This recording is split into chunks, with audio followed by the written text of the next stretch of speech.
Though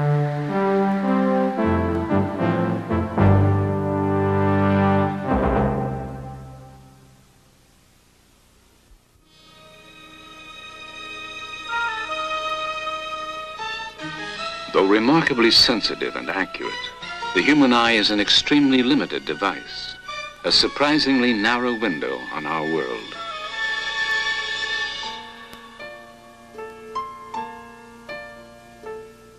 In the fragile film of a soap bubble lies a normally unseen realm, a miniature liquid kaleidoscope too small for our eyes to see.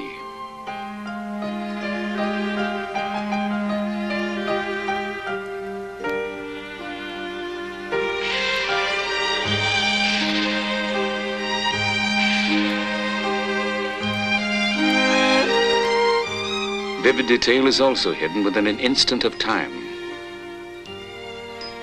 Many events are simply too fast to be seen with the unaided eye.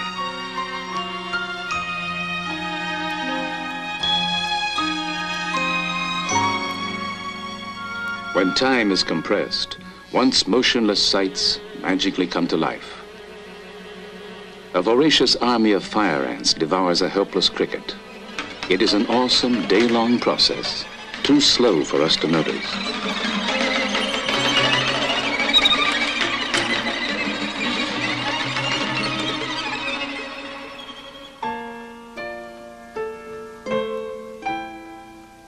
Beyond the spectrum of visible light lie strange and extraordinary sights, images created with forms of energy which elude the naked eye.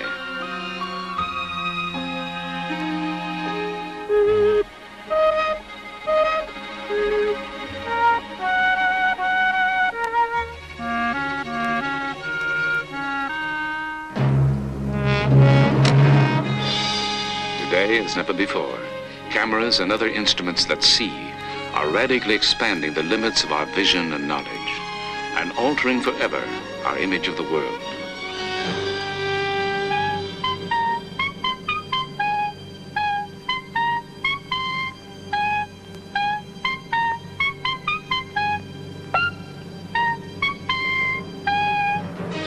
Join us now on a visual journey beyond the limits of the naked eye, on a voyage into the invisible world.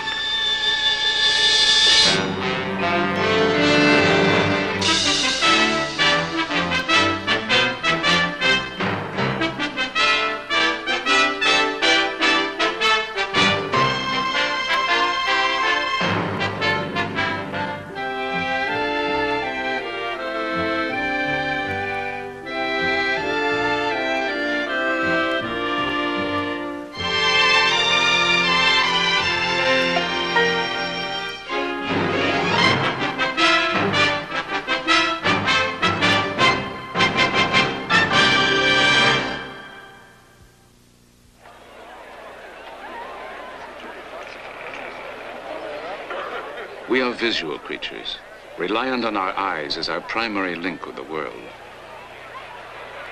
Able at a glance to estimate size, measure depth, register movement, make sudden shifts in focus, and instantly distinguish a million different colors, our eyes are the most highly developed of all living species.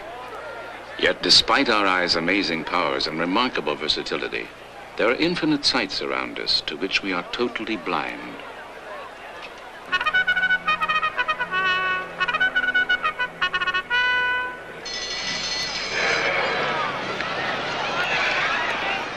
If our vision is expanded beyond its normal bounds, a whole new world of experience suddenly unfolds.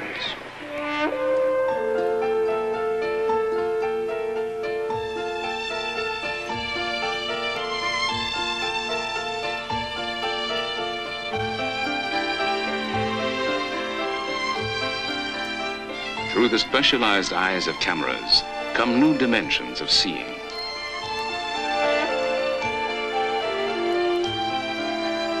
Fleeting movement hidden by time, details shrouded by distance and size, are revealed as vivid images which our eyes alone could never discern.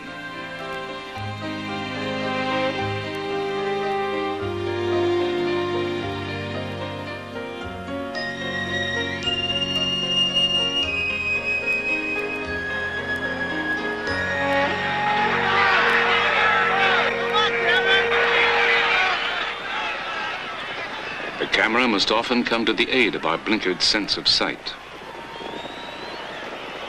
What thousands of eyes have witnessed firsthand, we must rely on a camera to actually see.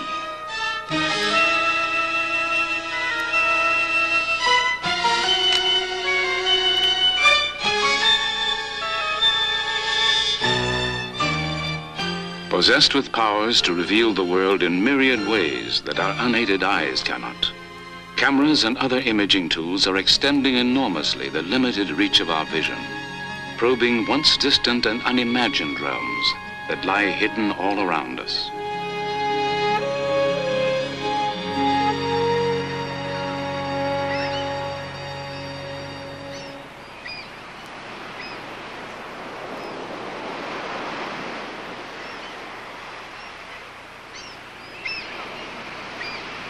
We delight in exploring the world we can see, but even up close, our eyes can barely resolve objects that are 1/300th of an inch in diameter, a fraction the size of a tiny grain of sand.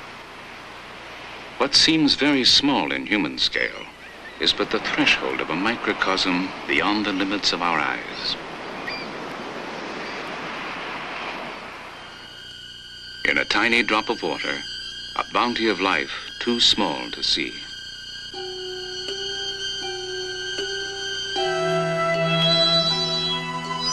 Like spaceships from an alien world, delicate creatures called plankton silently maneuver through their seemingly boundless universe.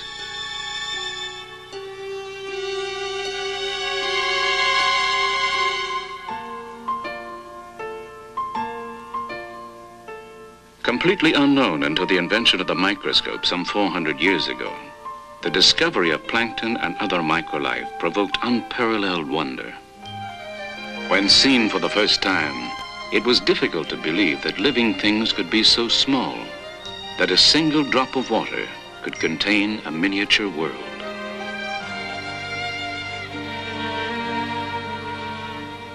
Indispensable tools of science, modern microscopes fitted with cameras can now easily recapture the sights that were seen when man first glimpsed the microworld. Bacteria, discovered in 1674, their tiny size and great abundance seemed nearly inconceivable. A slice of leaf revealed a complex structure of tiny living cells, which no one had dreamed existed.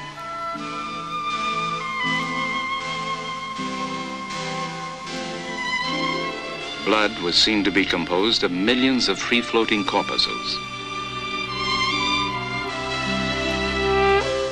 The sight of a cell dividing seemed a miracle of nature, another astounding discovery which would help to lay the foundations of modern biology and medicine.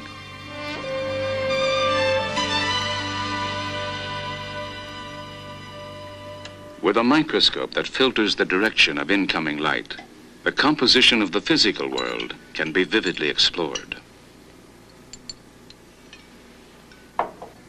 When a liquid transforms into a solid, as when water turns to ice, the tiny crystals that will form its structure organize into shape.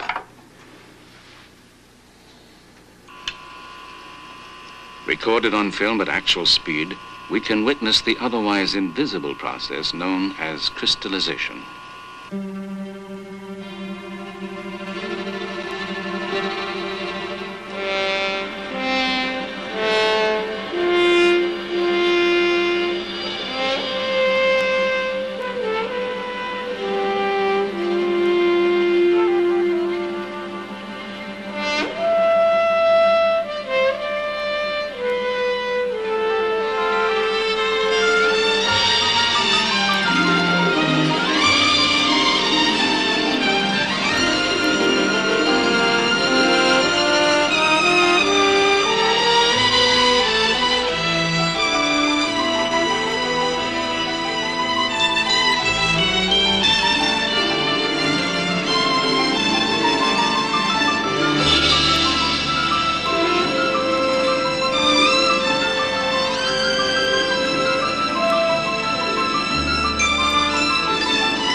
Seeing with a beam of electrons rather than with light, a powerful new instrument called the scanning electron microscope has penetrated an uncharted level of detail and size.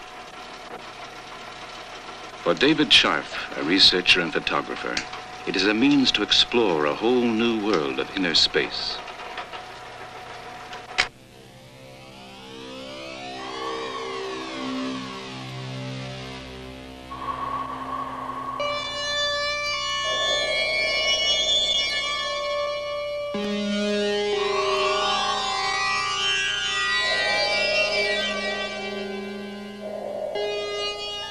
Though we seem to be leaving some distant planet's surface, our voyage, in fact, is much more contained.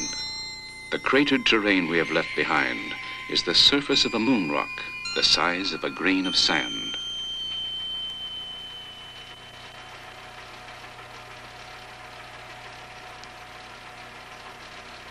The fragile structure of an alyssum flower is barely visible to the eye. In the vacuum chamber of the microscope, a focused beam of electrons will be aimed across the flower's surface to form a magnified image. Oh, that's nice. That's nice. There's some fine focusing very quickly. Things keep changing. Every time you move the subject, the brightness and the contrast changes. All right, I think that's it. I think we're ready to take a picture. The finest optical microscopes can magnify about 2,000 times. Okay, here we go. Now we're taking a picture. This microscope has a power of 100,000. Zap.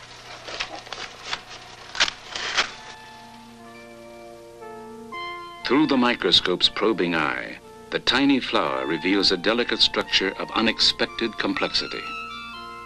When magnified more than 20,000 times, we can see single grains of pollen.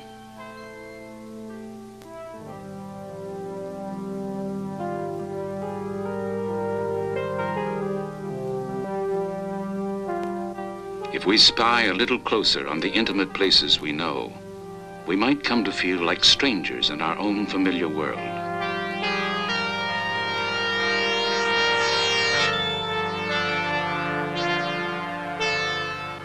Zigzags of rough-hewn channels gouged into a surface are a magnified view of the narrow grooves in an ordinary phonograph record.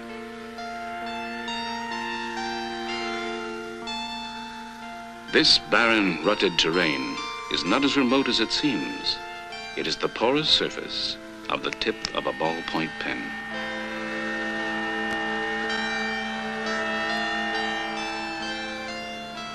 A tangled network of sinuous fibers, when enlarged 4,000 times, hardly resembles what we usually see as a smooth sheet of writing paper.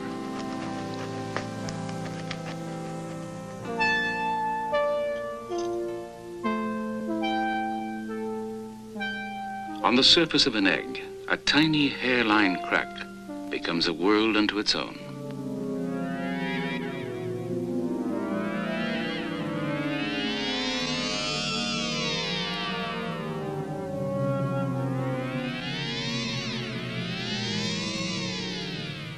When magnified more than 50,000 times, we see the egg as if it were 2 miles tall. In the sofas and beds of even our best kept homes, microscopic dust mites quietly live their lives. Like miniature dinosaurs from a long lost world, their bodies rarely grow large enough for the naked eye to see. Dependent on us for survival, dust mites feed primarily on the flakes of dead skin which our bodies constantly shed.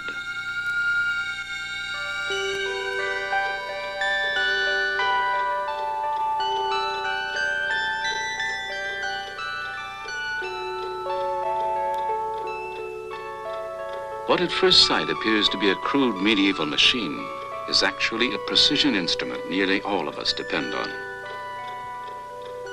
Its roughly chiseled surface offers little clue that this clumsy contraption is actually the complex movement of an ordinary wristwatch.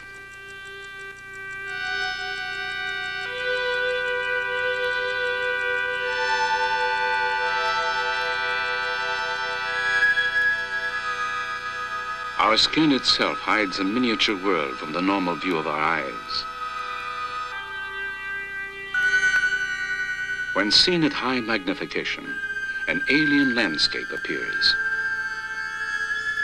Stubbles of hair grow like tree stumps in a terrain whose complex ecology supports a wide variety of life. On almost any strand of hair, tiny fungi can be found. In numerous forms, their population on our hair and skin numbers in the tens of thousands. Our intimate fellow travelers, fungi have lived with us through evolution to establish a permanent niche in the habitat of our skin.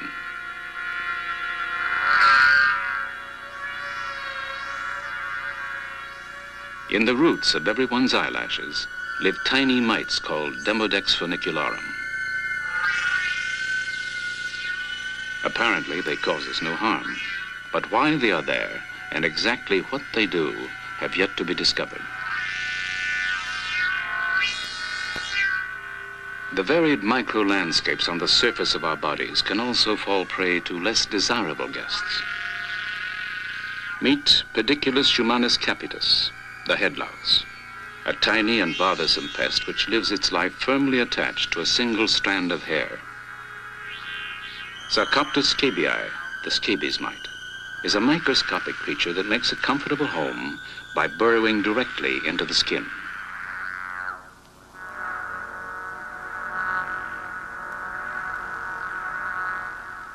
On the warm, moist regions of our skin, there is life in enormous abundance.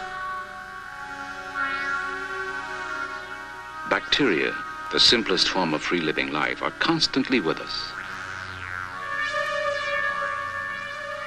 A single bacterium can multiply to more than 1 million in about 8 hours.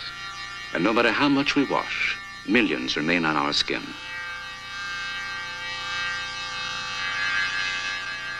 Each of us is the keeper of a huge, invisible zoo.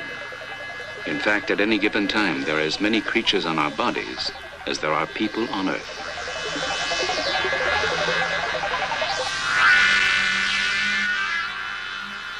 If our numerous companions do not inspire our love, at least we have the consolation of knowing that we are never completely alone.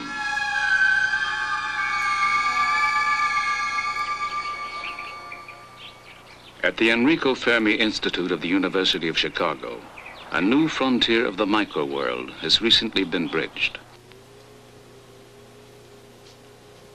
Using a powerful electron microscope which took 14 years to develop, Dr. Albert Crew has captured on film what no one had ever seen. You are looking at atoms, uranium atoms. The smaller single specks are individual atoms, each with a diameter of only a few billionths of an inch. The larger masses are clusters of several atoms. Colorized artificially to enhance our view, atoms exhibit unpredicted movement, revealing that solid objects, when seen on an atomic scale, are actually a sea of moving particles. The level of magnification of the movies on a home TV screen is about 10 million, maybe 20 million, depending on the size of your TV set. That's about equivalent to blowing a basketball up to the size of the Earth. The ability to see single atoms, to isolate them at that level, could have considerable importance. Where it will lead is very difficult to say, except what we have is a new technology, a new way of looking at materials in the world, and every time you have a new way of looking at things, you find out something new.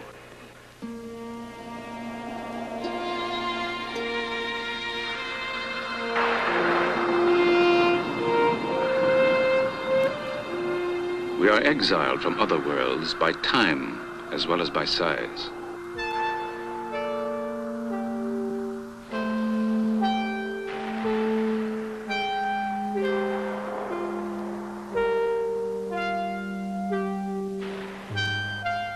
In a world of motion, there is infinite detail too fast for the unaided eye.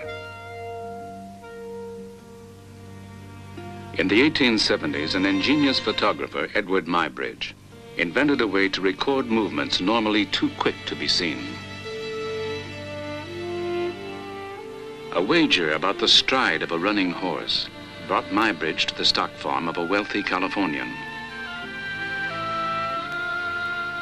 With a battery of 24 cameras that were activated by threads stretched across a track, Muybridge captured aspects of motion that had never been witnessed before. Muybridge's patron had bet that all four legs of a running horse were sometimes simultaneously off the ground. Stop-action photography proved him to be right.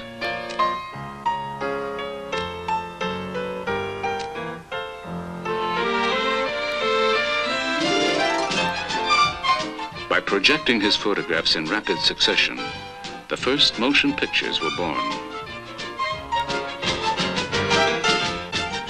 The movement of people as well as animals became for Muybridge a passionate subject of study.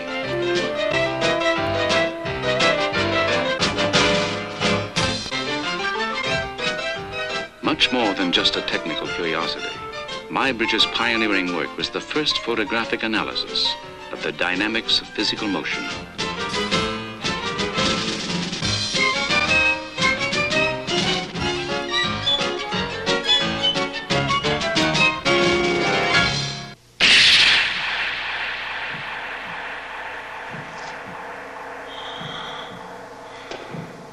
Today, modern high-speed cameras can record rapid motion with a clarity that Edward Muybridge could only have dreamed of. Slow motion film is now a commonplace tool in analyzing athletic performance. For Dr. Gideon Ariel, a physical education expert and a former discus thrower on the Israeli Olympic team, slow motion film is just the first step in the scientific coaching of athletes. Coaches used to think that by looking on an athlete, they could tell what the athlete does right and what he does wrong. Later on, they found out that it's very complicated, so they start taking slow motion pictures. But we're finding out, and coaches finding out, that even looking on a slow motion film, you cannot tell what is right and what is wrong. The reason is that in any movement, it's not what we see with our eyes that make the difference, but there are derivatives of what the eye see, which is displacement, velocities, accelerations, forces. We cannot see acceleration. We cannot see velocity. It might appear fast or might appear slow, but the relationship of one segment to the other in the body, we cannot see with our eyes. Dr. Ariel has turned to the computer for aid in the analysis of movement. Slow motion film of an athlete is projected frame by frame onto a recording screen.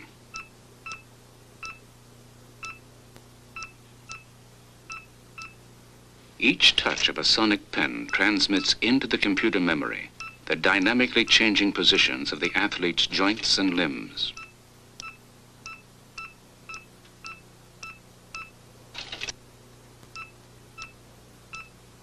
Human movement is governed by the same laws of motion that apply to the entire physical world. And from the visual information contained in the film, the computer can rapidly calculate the interrelationship of force, acceleration, and velocity in the athlete's movements.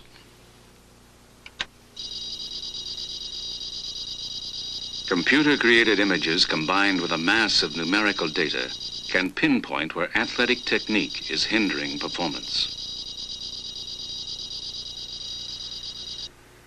So what coaches in the past thought they can see with the eyes, we're finding out you cannot do. You have to quantify it. With the advent of computers, we can provide the coaches with much more objective, reliable information on how the body moves.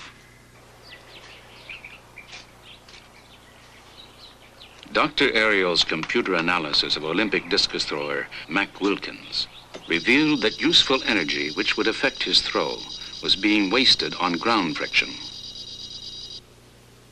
Additional force was being spent by not rigidly planting his forward leg at the moment of the throw.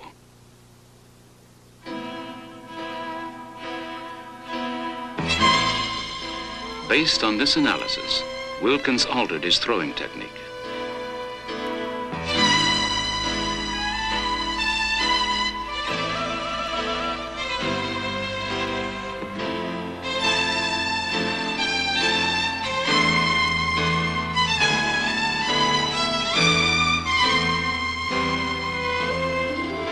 Several months later, in international competition, he threw the discus over 13 feet farther than he ever had before and set a new world record.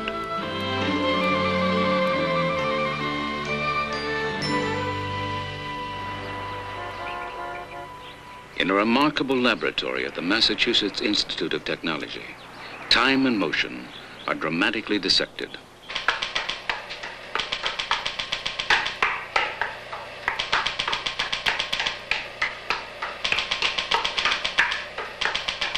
With the aid of a pulsating strobe light, Dr. Harold Edgerton can freeze a flurry of movement onto a single plate of film.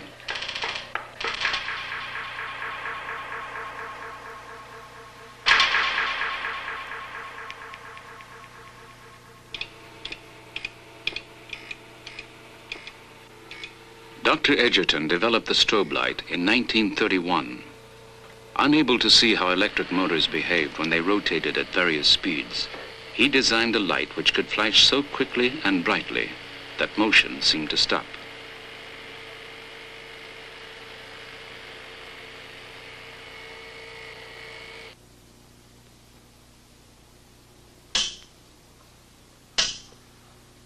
A world expert on high-speed photography, Edgerton delights in demonstrating the amazing power of camera and light. Now, we're going to do an experiment here to take a picture of a bullet, a very high-velocity bullet, as it cuts this playing card in two. The playing card will be attached to this tape. The bullet will come out of the gun at 2,800 feet per second. If we aim it correctly, it'll cut through the card. And we want to turn on a light, a very special strobe light, that lasts less than a millionth of a second, in order to stop the bullet effectively on the film, make a sharp, clear photograph. The sound of the bullet will trigger the strobe light, which creates an image on film.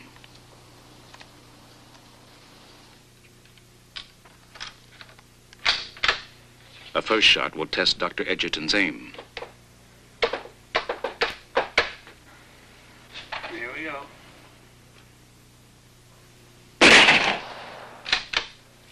Now, the event as the strobe light reveals it. Less than a millionth of a second is permanently frozen in time.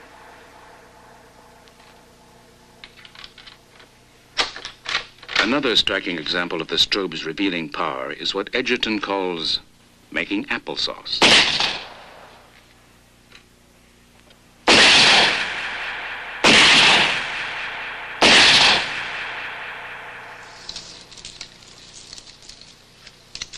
Perhaps the most dramatic of Dr. Edgerton's visual techniques combines the powerful strobe light with a high-speed motion picture camera. Ready to go? All set? 3, 2, 1, shoot!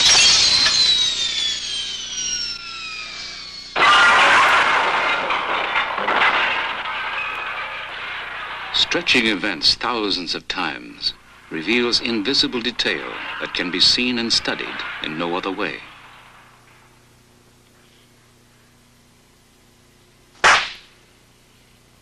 The explosion of a firecracker, now slowed down 1,200 times.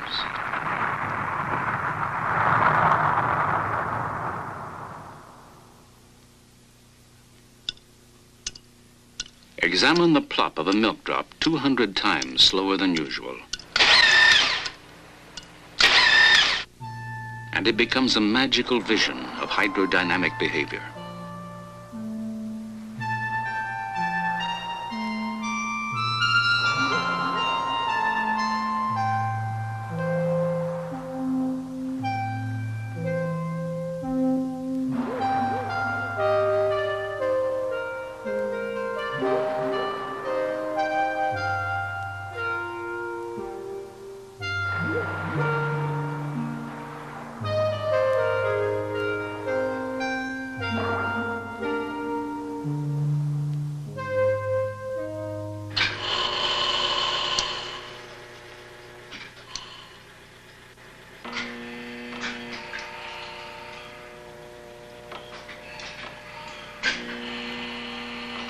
Unbounded by our human sense of time, specialized cameras can also record events much too slow to see. For nature cinematographer Ken Middleham, the technique of time-lapse photography provides a fascinating window on an otherwise hidden realm.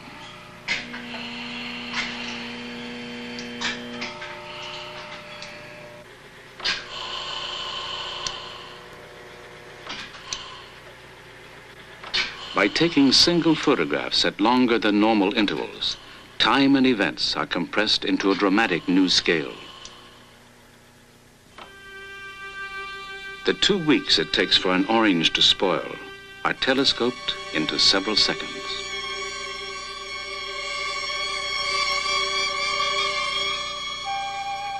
A bunch of unripened bananas mature before our eyes.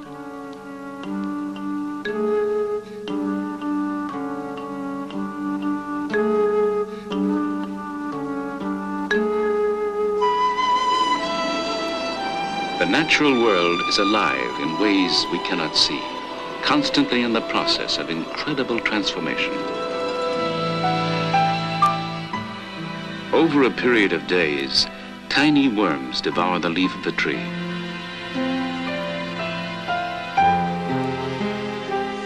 An apple provides a week-long meal for dozens of hungry grubs.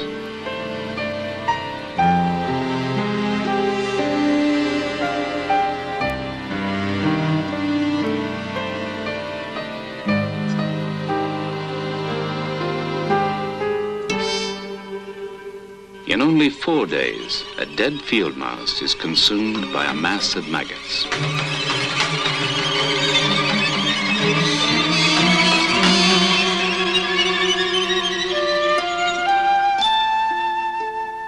From the unstoppable process of decay, there inevitably springs new life in full and beautiful abundance.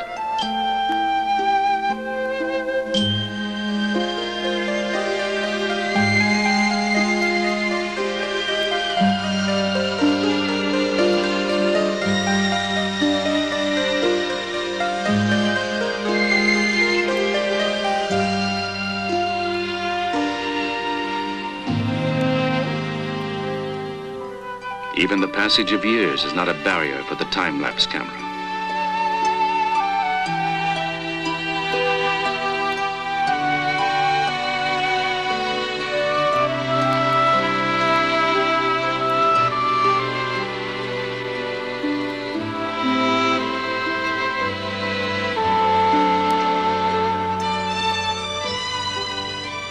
In less than half a minute, a boy can grow from 4 to 20 and then return again to childhood.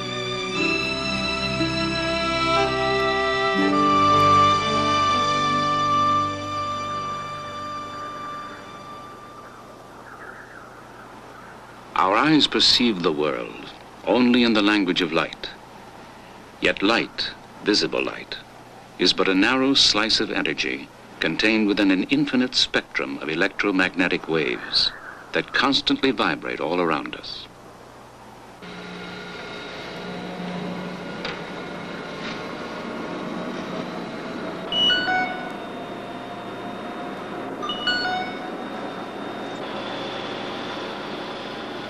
When scientists analyze light, breaking it apart into its component wavelengths, the familiar rainbow of colors from red to violet appears.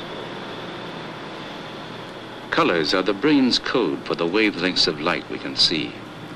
Beyond this band of energy, our naked eyes go blind. The world around us hides numerous sights from our limited light-sensitive eyes.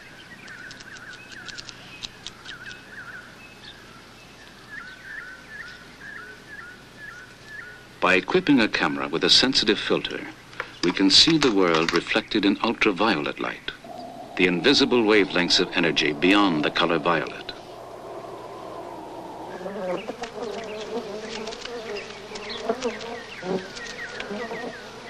In the 1930s, scientists discovered that honeybees have a visual sensitivity that extends beyond our own. On its daily search for nectar, the bee can sense its surroundings in ultraviolet light.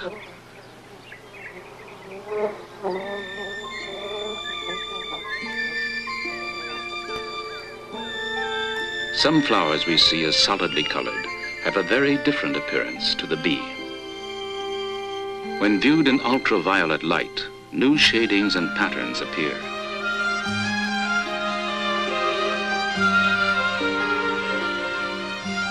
Helping to guide the bee to nectar and pollen, ultraviolet markings hidden from our eyes have been discovered on numerous flowers.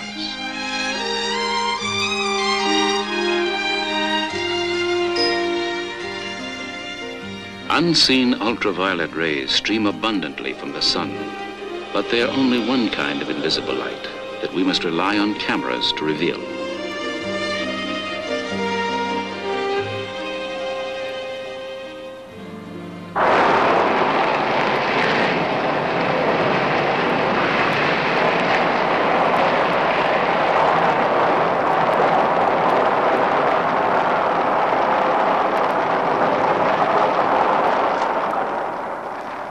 We see the light of a burning match, but an image of its heat eludes us. If our eyes could see the part of the spectrum where red light turns to infrared or heat, our view of the world would suddenly take on a new and expanded scope.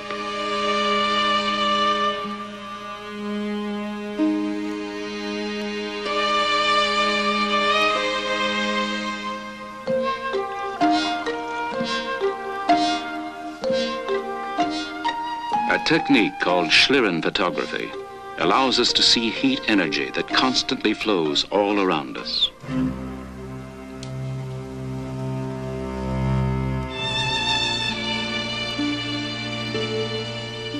A valuable new tool in medicine, supersensitive infrared cameras can detect slight variations in skin temperature, which often signal early warnings of cancerous tumors and other diseases. Each color represents a 1/2 degree difference in temperature. Red areas are the warmest, blue the coolest. To a doctor's trained eye, the body's varied heat patterns show a wealth of vital diagnostic information, once hidden from his view.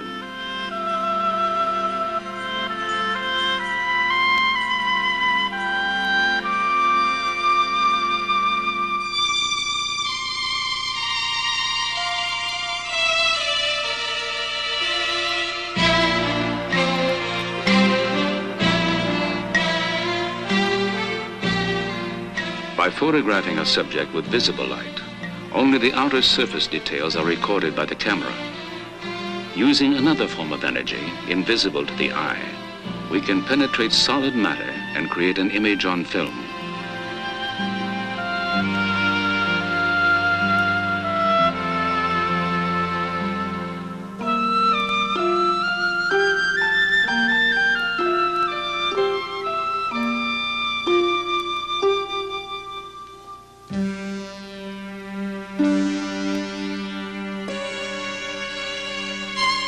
Discovered in 1895, X-rays were briefly considered by some to be a threat to feminine modesty. However, fears were allayed at first sight of the image, and the X-ray was quickly put to use as a valuable new tool of medicine.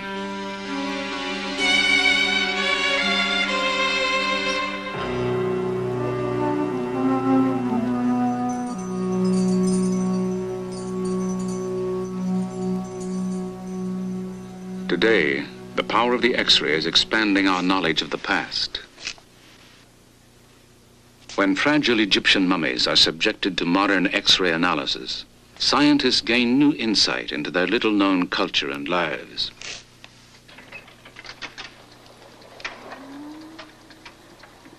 What time and wrappings have hidden, X-rays can still reveal.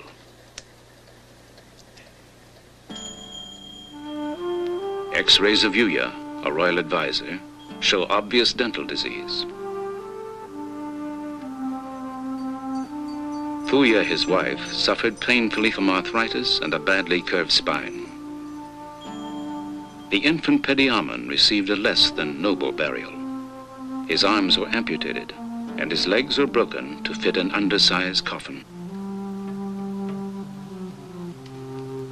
For an unidentified mummy, a less desirable fate. Legs are intact, but the torso is mysteriously missing. Pharaoh Amenhotep I, X-raying directly through his beautifully preserved coffin, reveals that his body had been damaged by ancient grave robbers and repaired by priests 5 centuries later.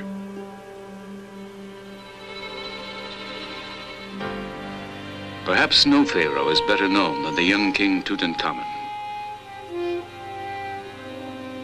Penetrating rays show that his golden mask was constructed in several parts. His beard was added last, attached to the chin by a tapered peg. The body of King Tut itself has undergone careful analysis in hopes of finding evidence as to the cause of the young pharaoh's death. X-rays, however, show a young man in good health. And unless there is evidence still to be discovered, the reason for Tut's early death may remain forever a mystery.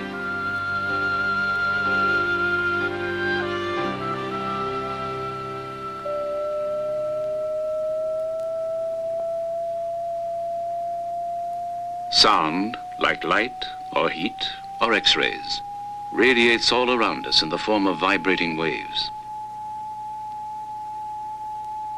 This image of a human hand was made with high-frequency sound. Using this technique, doctors can now see soft internal tissue that was not safely accessible before.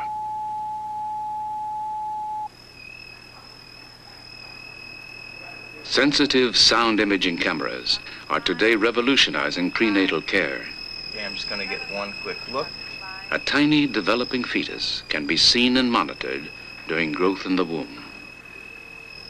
Seen here in profile, its head on the top right, the fetus arches its back and stretches. It hiccups, then moves its arm and slightly turns its head.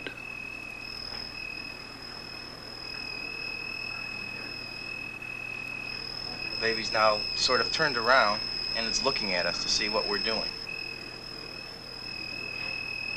I can take a picture of the baby for you. I'll put the freeze frame, which freezes the image for us.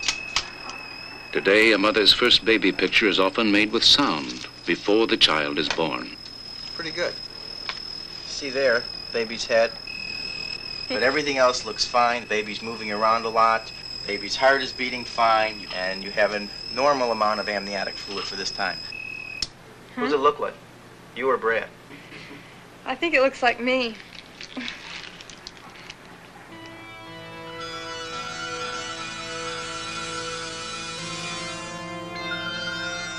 A striking means of photography discovered at the turn of the century shows apparent fields of energy emanating from our bodies.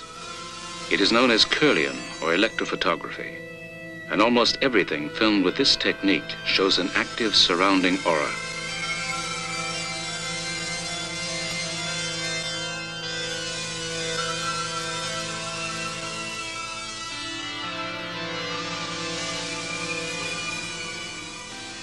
Controversial and only partially understood, Kirlian photography is now undergoing serious investigation as a possible diagnostic tool. To make a Kirlian photograph, a finger is placed over a sheet of unexposed film, which receives a burst of electricity from a metal plate beneath it. When the film is developed, the Kirlian aura appears.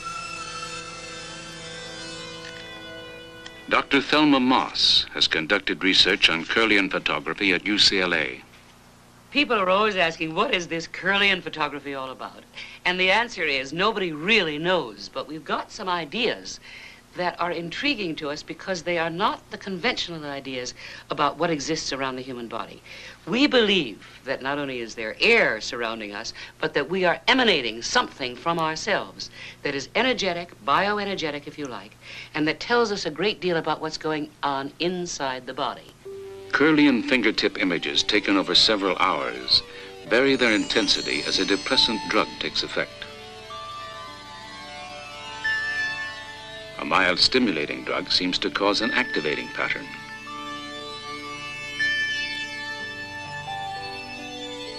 These Kirlian photographs record the sequence of a woman's monthly menstrual cycle.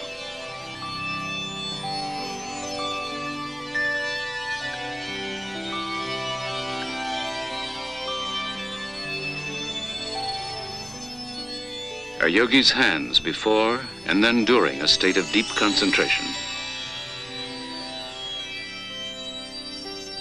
Though powerfully evocative, the meaning and value of the Kirlian image still remains largely unknown. With further research, it may prove to be a new frontier of our knowledge.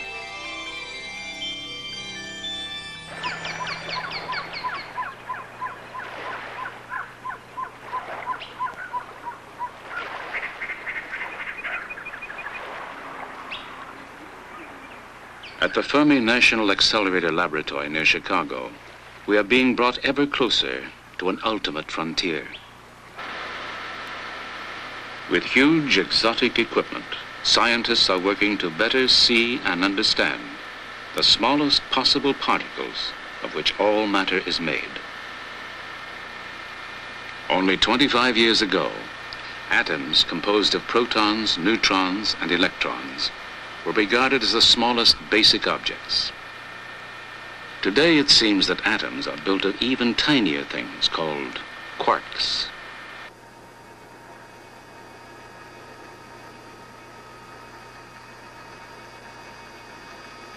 Fermilab is in a sense the world's largest and most powerful microscope, an awesome collection of machinery designed to shatter atoms to pieces and see the objects within. Buried underground, a 4-mile ring of powerful magnets guides a narrow beam of particles, which is rapidly accelerated. When fired at their target, they will act like a powerful hammer to break an atom apart. The process begins with a giant generator and a massive jolt of power.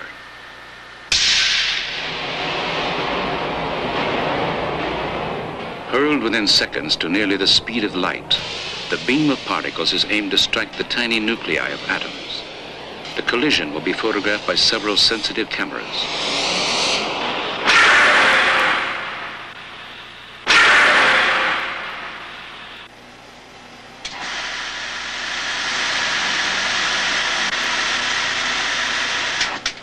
When projected onto an analyzing table, the resulting pictures show the scattered tracks left by hundreds of liberated subatomic particles. Each type of particle has its own distinguishing signature of curving or spinning lines. By carefully recording and studying these trails, we are gradually learning more about the now smallest and most elusive units of matter, the still unseen entities called quarks. Quarks, however, may well be composed of even smaller things. We still do not know where, or if ever, the world of the small will stop.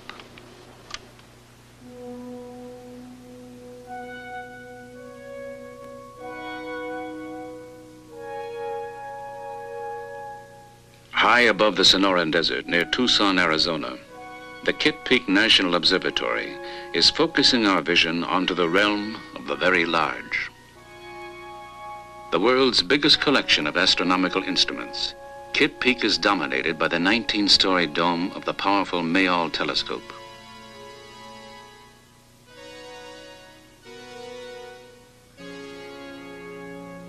Like most modern optical telescopes, it is really a colossal camera with which to photograph the sky.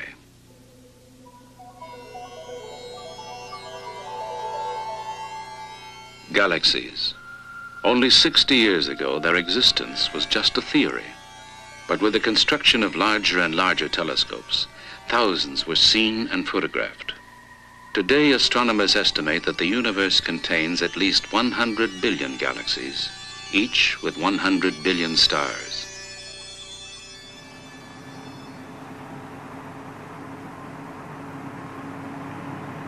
Powerful instruments like the Mayall telescope are now seeing the heavens more clearly than has ever been possible. Its light-collecting mirror can photographically detect objects more than 6 million times fainter than the unaided eye can see.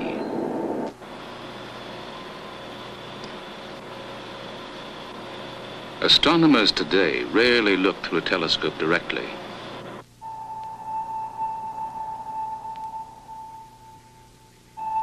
an array of computers and image intensifiers record and make visible objects that the eye alone is not sensitive enough to see.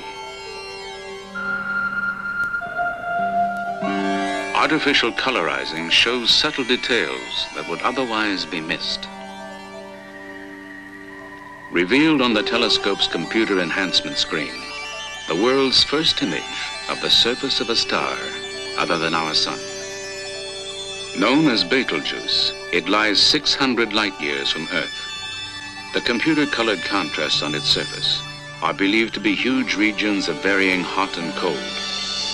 Resolving this image through the telescope was like photographing a grain of sand from several miles away.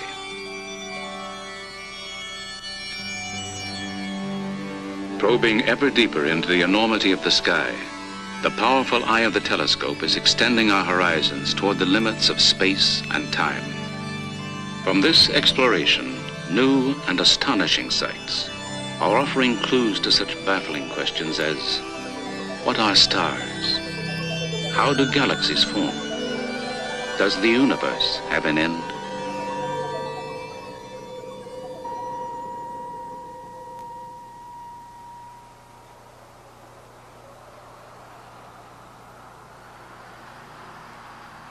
At the Salt Lake City campus of the University of Utah, a frontier of vision that was once as remote as the darkness of outer space has now been dramatically entered.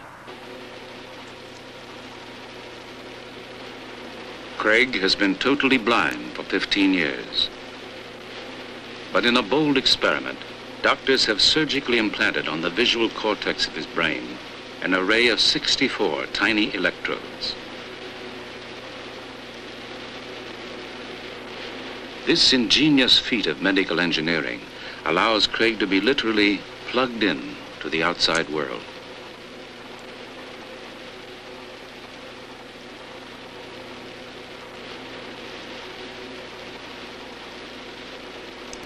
Bypassing his useless eyes and optic nerves, doctors can send images in the form of electrical signals directly to the visual center of his brain. Okay, Craig, that's fine. You can put your head up now. For Craig, it is a strange new contact with his long-lost sense of sight. When Craig was linked to a television camera, he reported seeing both vertical and horizontal lines. In this experiment, a computer system will generate patterns of dots representing the Braille alphabet. It is the same 6-dot code used in touch Braille.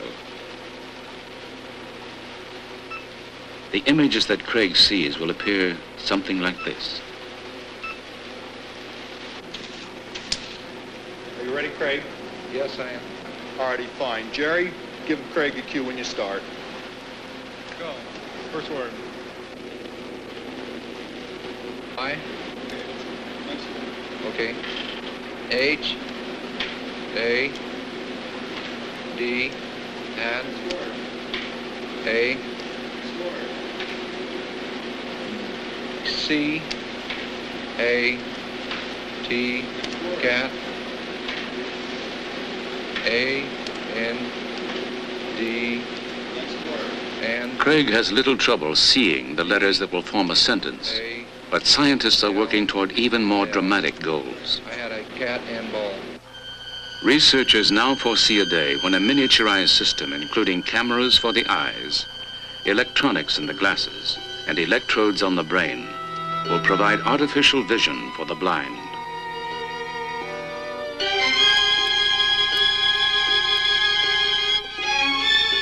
In the time it takes to blink an eye, cameras can transport us to wondrous new realms, revealing once hidden places that span from the reaches of outer space to the inner depths of nature. The magic eyes of cameras are dramatically transforming our knowledge and perception.